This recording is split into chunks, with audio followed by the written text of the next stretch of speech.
Alrighty, folks, thank you for joining us for our 16th broadcast. I hope you all enjoyed the wine. I know we always have fun bringing you these broadcasts. And tonight for our Q&A, you don't have to just deal with my silly, sarcastic wit, but you get the wit of both our wonderful assistant winemaker, Rachel, and our outstanding boss, Dr. Becker, who is the absolute lead in Texas of dry wit. So, so we just decided to continue the tasting into the Q&A. Because we all love this wine. So Doc, I want you to answer this question. It's a great one. It's from Sarah Schelt, and she asks, what happens to the grapes that don't make the cut? Sarah, I think John eats them primarily, but I don't know where they go. Makes them into jelly, I believe. You know, I got a T-shirt for one of our little nephews a long time ago that said, I like my grapes in jelly. No, Sarah, the truth is that they get composted along with the skins and the seeds after we, press everything on. That's the real truth. So we try to put everything back into the soil that we can. Yes, we do. Absolutely. So Rachel, question for you. This comes from Angela, and she says, I swear I'm living in the moment, but would it be possible to get some food pairing ideas ahead for time for Wednesday's Malbec and for Friday to prep something? So Rachel, what's going to be our food pairing for our guests for Wednesday for the Malbec? For Malbecs are fun. They're great because it's such a palate applicable wine that you can pair so many things with it. Anything from roasted vegetables to, you could put a steak with it. You could put your chicken with it. It's trying to think, could you put pasta? Maybe I would stray a little away from pasta. But definitely, I'm a big roasted veggie girl. I would eat it with roasted veggies.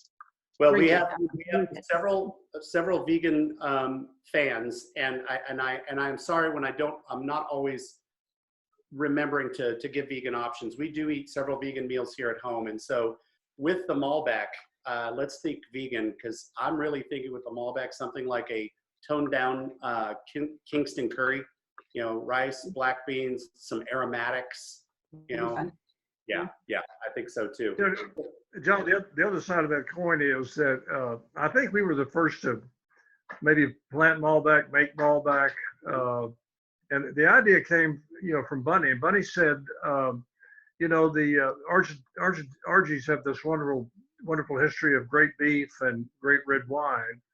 Maybe we ought to plant a Malbec in Texas. We ought to produce a Texas Malbec to match with our Texas beef. Mm-hmm.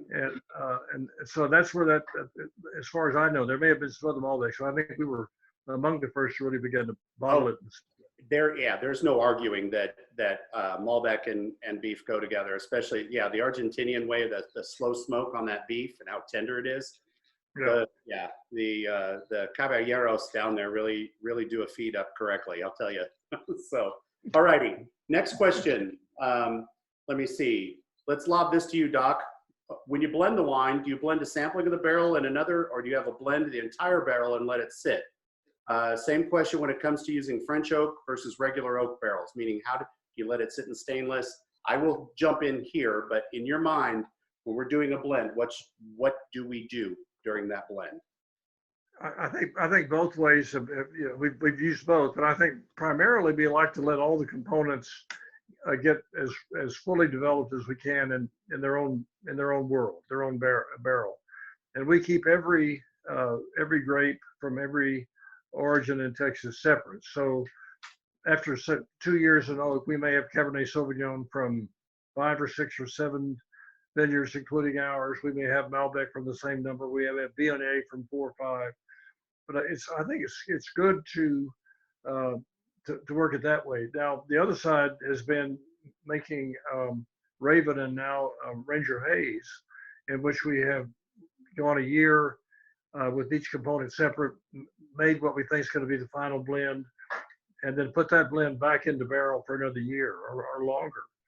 So, but John, you've really been calling those shots, and Rachel. So my idea, real briefly, is I love each component to age separately, and because we use different oak regimes, neutral versus new, American versus French, stainless steel versus oak, it really is, when we go to pull those samples, we try to pull them in a percentage of like, which means if I have 30% new oak, then 30% of that sample comes from that oak. Of the new oak, if it's 50% French and 50% American, then that 30% component comes from equal. So we do not like to rack our wines a lot. I prefer to let the wine sit on lees for its lifetime because of the protection. Now, Rachel and I get into these wonderful discussions, and Rachel, jump in, barrel versus barrel when we go to pull those samples. No, it's true. And I talk about this all the time, that you and I feel like we've done a lot of work and we've come to a lot of discoveries of which varietals we like in what kind of oak. Mm-hmm. And it has been a lot of fun to be able to, and so many words. So it's a lot of fun. We're very fortunate to be able to say that we have the space and the ability to put some in stainless steel and some in oak, some in French oak, some in American oak, so that whenever we are ready to blend, that we can pull from all these components to make what we think is the best wine. Absolutely. Okay, 2 more questions. One, how do you all differentiate this from Cinsault? Doc, difference between Counoise and Cinsault?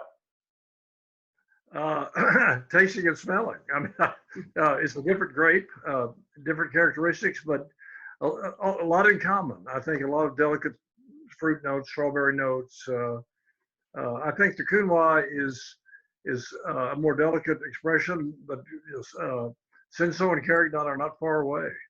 I don't have an answer for that. Yeah, well, truthfully, I think the Cinsault is slightly more tannic than the Counoise. Yeah. Yeah. Rachel, what are your inputs? I was going to say the same thing. I feel like it's a slightly more tannic. Mm-hmm. I don't feel like it qualifies as tannic yet, but Right. It is more tannic than the Counoise. It just has a little bit more structure, a little bit more heavier notes to it. Okay, the final question of the evening. Which glass was your favorite? Doc? I have to say, at the end of the day, what you all are calling the Syrah glass, which is a Bordeaux glass. I don't know where Syrah came from. It's a Bordeaux glass. It's a classic Bordeaux glass. Anyway, maybe it was slightly better in the Bordeaux glass to me. So? Okay. Okay. I have to say, I didn't pay attention to the instructions at the beginning, and I poured into all 3 glasses, and I actually prefer the Bordeaux glass over the other 2. All right. Well, my preference is the Pinot glass. So I'm going to be the odd man out on this one. So, all righty, folks.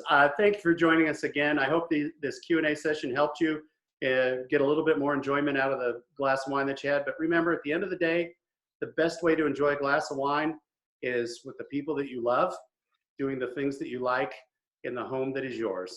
And may you all be blessed. And thanks for joining us. So cheers to everyone. Cheers. Thanks, John. Thanks, Rachel.